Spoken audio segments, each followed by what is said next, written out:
По традиции, в День Республики в Казань съезжаются лучшие жокеи и скакуны со всей страны. Однако в истории праздника такого еще не было. Программу открывают состязания по конкуру на приз «Раиса Республики».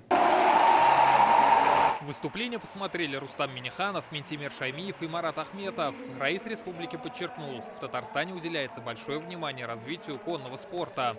На самом высоком уровне впервые у нас проходит турнир такого масштаба, такого уровня по конкуру. Мы республика, которая по-особому относимся к лошадям. И, конечно, конкур – это, наверное, одна из самых высших степеней.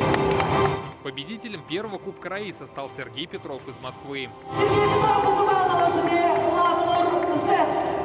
Программу скачек открыл заезд татарской породы лошадей. Дистанция 2 километра и месяцы подготовки позади.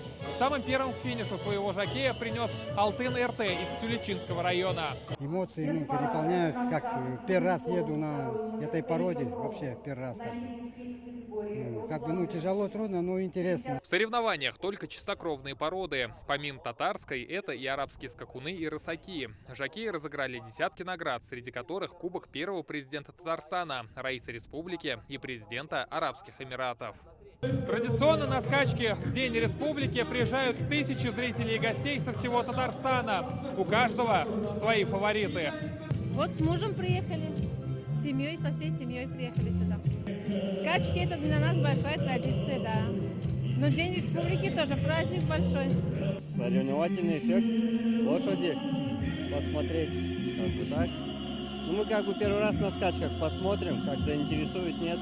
Может, ребенок понравится. Посмотрим, может, заниматься даже будет. Всего за день прошло 18 скачек и заездов. Победители разделили между собой призовой фонд в 12 миллионов рублей. Рамиль Галиуллин, Данил Филатов, ТНВ, Казань.